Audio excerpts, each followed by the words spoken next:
7 अक्टूबर 2023 वो दिन जब एक छोटे से हमले ने पूरे मिडिल ईस्ट को हिला दिया। रॉकेट आसमान में उड़ रहे थे, सायरन हर तरफ बज रहे थे और दुनिया हैरान थी, क्या फिर से जंग शुरू हो गई। इसराइल और हमास, दो नाम दो कहानियां जो सालों से एक दूसरे के जख्मों पर नमक छिड़कते आए हैं। पर इस बार जंग कुछ और थी। ये सिर्फ मिसाइल और टनल की नहीं, बल्कि नैरेटिव और सर्वाइवल की लड़ाई थी। 2 साल तक चली ये लड़ाई, किसी ने इसे टेरर वॉर कहा, किसी ने फ्रीडम स्ट्रगल, पर असल में ये थी खून, आंसू और सियासत की कहानी। अब 2 साल बाद जब आखिरकार सीज फायर हो गया है, दुनिया पूछ रही है इस जंग में आखिर कौन जीता और कौन हारा। मैं हूं नवाज खान और सामिर खान व्लॉग की इस वीडियो में आज हम आपको बताएंगे कि इसराइल और हमास की चली 2 साल तक जंग में आखिर कौन जीता और कौन हारा।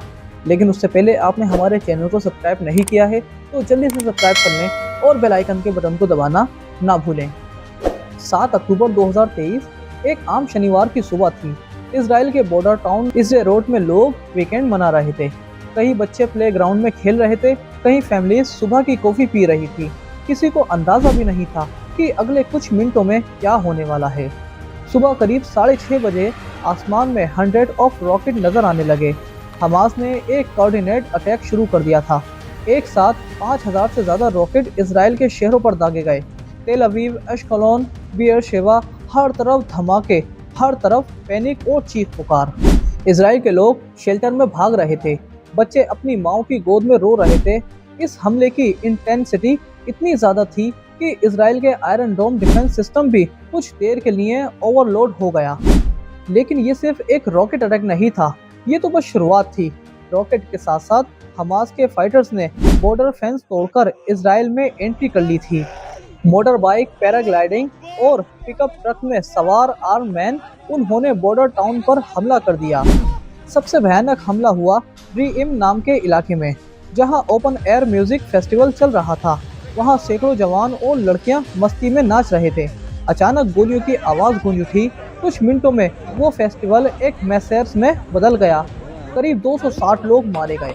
हमास फाइटर ने सैकड़ों लोगों को हॉस्टेज बना लिया। बच्चे, महिलाएं, बुजुर्ग, सबको पकड़कर गाजा स्ट्रिप में ले जाया गया। कई इजरायली सोल्जर्स और पुलिस स्टेशन पर भी हमला हुआ।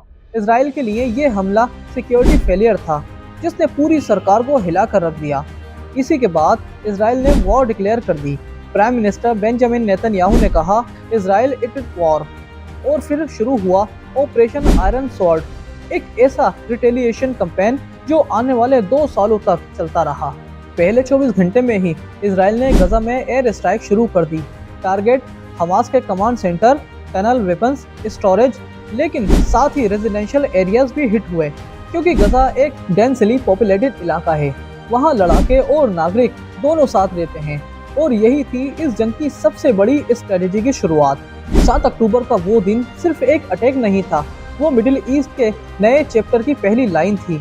एक ऐसी जंग कि जिसमें आने वाले महीनों में न सिर्फ बम गिरे, बल्कि भरोसे, रिश्ते और इंसानियत भी टूट गई। हर जंग की सबसे बड़ी कीमत इंसान चुकाता है, और इस बार भी वही हुआ। इसराइल और हमास की इस जंग में कितनी जिंदगियां खत्म हो गईं, कई लोग गिनते गिनते भी भूल गए। गजा की गलियां मलबे में तब्दील हो चुकी थी। बिल्डिंग्स जो कल तक जिंदा थीं, आज बस धूल में दबी थीं। इलेक्ट्रिसिटी चली गई, पानी खत्म, हॉस्पिटल तक तबाह। यूनाइटेड नेशंस की रिपोर्ट के मुताबिक गजा में 70,000 से ज्यादा लोग मारे गए या घायल हुए, जिनमें ज्यादातर बच्चे और औरतें थीं। और इसराइल में भी सैकड़ों नागरिक अपनी जान से हाथ धो बैठे। स्कूल में बच्चे पढ़ते नहीं, अब शेल्टर लेते हैं। हॉस्पिटल में दवाइयाँ नहीं, बस लाशें थीं। हर गली में एक आवाज़ थी, हमने ऐसा क्या किया कि हमें ये सज़ा मिली। वॉर ने सिर्फ बॉडीज नहीं तोड़ी, इसने लोगों का भरोसा, उनके सपने और उनका भविष्य भी तोड़ दिया। 7 अक्टूबर के हमले के बाद हमास ने करीब 200 से ज़्यादा लोगों को हॉस्टेज बना लिया था, जिनमें बच्चे, महिलाएं, सोल्जर और फॉरेन नेशनल शामिल थे। उन हॉस्टेजेस की तस्वीरें हर दिन सोशल मीडिया और न्यूज़ चैनल पर आती रहती थी। हर घर इंतजार में था, किसी को अपने बेटे का नाम सुनने की उम्मीद, किसी को अपनी बेटी की एक झलक। इसराइल के लिए ये सिर्फ एक सिक्योरिटी इशू नहीं था, ये इमोशनल और पॉलिटिकल दोनों था। सरकार पर जबरदस्त दबाव था कि कैसे भी करके हॉस्टेजेस को वापस लाया जाए। इजिप्ट, कतर और अमेरिका जैसे देशों ने मेडिएशन की, कई हफ्तों तक सीक्रेट टॉक चले। फिर यूं हुआ हॉस्टेज एक्सचेंज डील। कुछ इजरायली हॉस्टेज रिहा हुए और बदले में इजराइल ने पैलेस्टीनियन प्रिजनर्स छोड़े। हर रिहाई के पीछे आंसू और पॉलिटिकल्स दोनों थे। कुछ परिवारों को अपने लोग मिल गए और कई आज भी बस नाम पुकारते हैं। अब बात करते हैं जंग के असली मैदान की, मिलिट्री फ्रंट। 7 अक्टूबर के हमले के बाद इजराइल ने पूरे फोर्स के साथ ऑपरेशन आयरन स्वॉर्ड शुरू किया। एयरफोर्स, नेवी, ग्राउंड ट्रूप्स सब एक साथ। Thousands of air strike Gaza पर किए गए। टारगेट हमास के कमांड सेंटर, रॉकेट लॉन्चर्स और टनल्स। गाजा की अंडरग्राउंड वर्ल्ड जैसे एक शहर के नीचे दूसरा शहर। आईडीएफ ने कहा, हमने हमास की 70% कैपेसिटी खत्म कर दी। कई सीनियर कमांडर्स मारे गए, लेकिन हमास पूरी तरह खत्म नहीं हुआ। वो फिर से रीग्रुप हुए, अंडरग्राउंड से रॉकेट लॉन्च करने लगे। हर बार जब लगा जंग खत्म हो रही है, एक नया हमला हो जाता। इससे साफ था इजरायली टैक्टिकल तौर पर जीत रहा था, पर स्ट्रेटेजिक लेवल पर यह लड़ाई लंबी थी, क्योंकि दुश्मन कोई कंट्री नहीं था बल्कि एक आइडियोलॉजी थी। जंग के मैदान से ज्यादा शोर उठा डिप्लोमेटिक कॉरिडोर में। दुनिया 2 हिस्सों में बट गई। अमेरिका, यूके और कुछ यूरोपियन कंट्रीज ने इजराइल का समर्थन किया।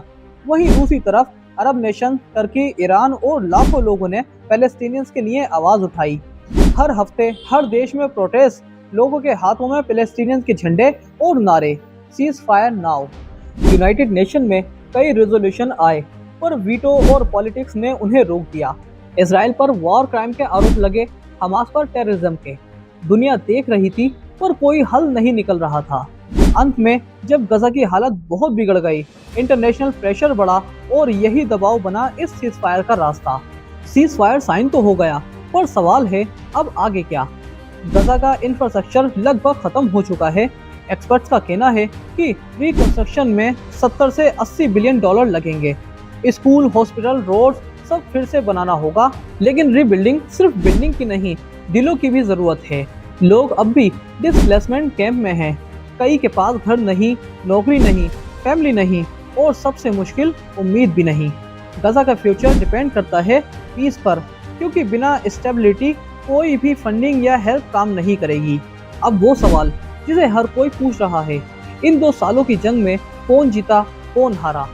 इजराइल ने हमास को भारी नुकसान पहुंचाया, कई हॉस्टेज वापस लाए और मिलिट्री कंट्रोल हासिल किया, लेकिन इस जीत की कीमत बहुत बड़ी थी। हजारों जाने, बिलियंस का नुकसान और दुनिया भर की आलोचना। अब बात करते हैं हमास की, तो उनका इंफ्रास्ट्रक्चर तबाह हो गया, लीडर्स मारे गए, रिसोर्स खत्म। फिर भी हमास खत्म नहीं हुआ। वो अब भी एक रेजिस्टेंस सिंबल बनकर जिंदा है। पर अगर असली हार की बात करें तो वो है आम इंसान की, जिसने न ये जंग शुरू की न चाही, पर सबसे ज्यादा भुगती। हर जंग में सैनिक मरते हैं, पर असल में इंसानियत हार जाती है।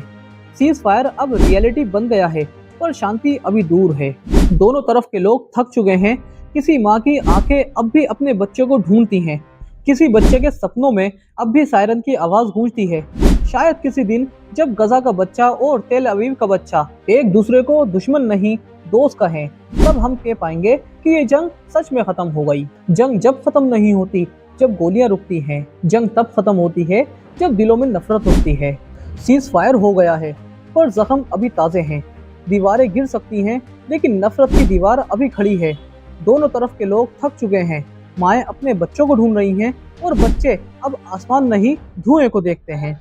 2 साल की इस जंग में किसी ने अपनी जमीन बचाई, किसी ने अपना वजूद, पर इंसानियत वो फिर हार गई।